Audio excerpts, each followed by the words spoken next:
La situación que hemos vivido en los mercados esta semana ha sido absolutamente de locos, ¿no? Con la noticia de la vacuna de Pfizer, pues los mercados han descontado un escenario verdaderamente optimista, hasta el punto de que algunos mercados, como el caso del IBEX, han superado el 10% de ganancias semanales en algunos momentos. Vamos a poner un poco de cordura, ¿eh? Como en mi anterior vídeo os decía, en realidad quien ha ganado dinero es quien ya estaba dentro, porque si os fijáis, básicamente lo que ocurre es que el mercado a nivel semanal pues abrió en más o menos los 30.000 y desde ese nivel de 30.000 pues ahora mismo ha estado corrigiendo y a menos que hubieras estado dentro el viernes de la semana pasada, pues la semana ha sido en general, vamos a decirlo así, negativa para los mercados. También me gustaría deciros que la noticia en sí, y hago una cosa que no me gusta hacer, pero también hay que hacerlo de vez en cuando, no me gusta mezclar análisis técnico con fundamental. La noticia de Pfizer era una noticia, por lo demás, bastante esperable, en el sentido de que lo razonable era esperar que la vacunación sea de Pfizer, de Moderna, de cualquiera de las que estaban compitiendo, de Oxford, pues fuera en torno a la primavera del año 2021. Es decir, no era nada que sea extraordinario. Lo único extraordinario ha sido el 92% de eficiencia que han dicho los rusos con su vacuna Sputnik y el 90% que han dicho los, la gente de Pfizer. La realidad es un poco distinta porque la prueba en realidad ha sido con unas 44.000 personas, el número de positivos aproximadamente el 10%. ¿Y esto qué quiere decir? Pues que en realidad estamos hablando de muy poca gente que ha dado positivo, ¿no? Dentro de esa vacuna y no sabemos cómo es el comportamiento tampoco en algunos tramos de riesgo. Hace falta todavía acabar las pruebas. Por tanto, el mercado ha sido absolutamente de locos.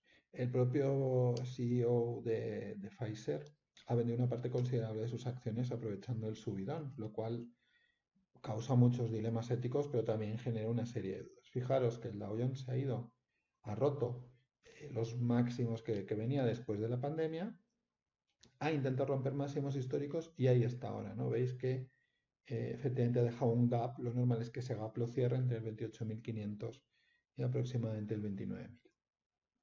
El RSI nos está informando a su vez sobre una divergencia, veis que no ha llegado a romper, fijaros cómo los máximos en precios son claramente alcistas, pero sin embargo los máximos en RSI no lo son, es decir, hay una divergencia bajista. ¿Qué quiere esto decir? ¿Va el Dow Jones a bajar? No, lo que quiere decir es que tenemos que tener muchísimo cuidado con un mercado en la parte alta de las bandas de Bollinger, es decir, en el 95% mejor para entendernos de la distribución de probabilidad, con un RSI que está dando una divergencia y con un volumen que a pesar de todo no acaba de ser absolutamente altista, ¿no?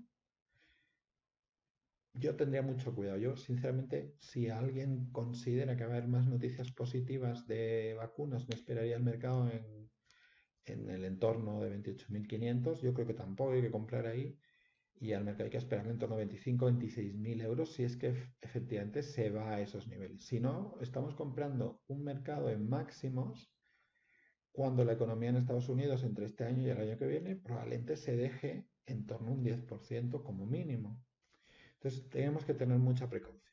El caso de la bolsa española os diría que es casi, casi de psiquiatra, o al menos de psicólogo. ¿Por qué? Pues porque efectivamente parece que la bolsa española ya estemos todos vacunados, ¿no? Y ya esté todo arreglado. Es decir, que van a empezar a llegar los turistas en masa como locos, ¿no? Fijaos que la semana anterior el mercado cierra en 6.800 y a estas alturas del viernes prácticamente estamos 1.000 puntos más arriba. Lo dicho, el mercado probablemente la Semana Santa ya la hemos perdido, estamos en muchas zonas de España en máximos de contagio, con una posibilidad real de confinamiento domiciliario, verdaderamente es una locura que el mercado suba a 1.000 puntos. eh, Así, yo os diría que probablemente la sobrereacción del mercado ha sido brutal, tal vez una subida de un 3, un 5% hubiera sido algo mucho más razonable. Los mercados tienden a sobrereaccionar. Dicho lo cual, pues efectivamente hay que valorar la noticia como muy positiva. Bueno, ¿qué es lo que ocurre con el resto de mercados, ¿no? Pues hemos tenido una reacción pues bastante curiosa, ¿no? Verdaderamente se esperaba, lógicamente, que cuando hubiera noticias positivas en bolsa, pues el mercado bursátil de las tecnológicas pues se comportara mal y así ha sido, pero tampoco se ha hundido mucho, es decir, que las tecnológicas han aguantado bien el tirón. Fijaos que la semana pasada estábamos hablando de un cierre en 12.100 y ahora estamos hablando de 11.800. Eh, no sé qué va a pasar, verdaderamente podría ocurrir que al final las tecnológicas acabaran rompiendo ese hombro cabeza hombro que están intentando marcar y que está en torno a 11.000 y cambien de tendencia bajista, o podría ocurrir que efectivamente pues, las tecnológicas tengan un proceso difícil y tenemos que esperar. Yo creo que reflexionéis, datos de contagio máximos en Estados Unidos, Biden, que va a ser una persona que probablemente en el caso de poder hacer, pues va a anunciar subidas impositivas y desde luego hay más posibilidades de confinamientos en Estados Unidos hoy que con la era Trump. Por tanto, mucha precaución. Pfizer no acaba con la crisis mañana. Y otros medidores del riesgo verdaderamente nos están diciendo, fijaros, que el oro empezó a hundirse de manera brutal al principio de la semana, pero al final está en 1900. Es decir, que sí, hombre, sí, sí, el oro ha sufrido esta semana, pero no se ha ido a 1400 o 1600 o 1700 como si descontase un final de ciclo, ¿no? En todo lo contrario, el oro se mantiene ahí próximo a los 1900, a puntito del ataque de 2000 y además lo que es interesante es que el oro ha descargado mucha tensión que tenía en cuanto a sobrecompra.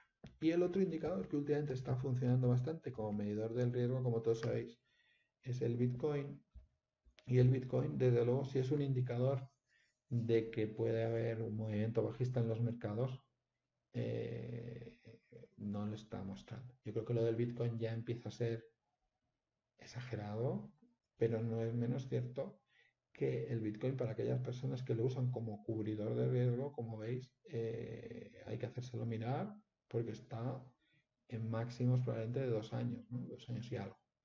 Por tanto, mi mejor consejo, precaución, los niveles de la bolsa en Estados Unidos no son atractivos, viene época difícil, Trump no ha dejado de luchar, contagios en máximos, es decir, hay que esperar que haya una consolidación del mercado antes de entrar. Los precios son relativamente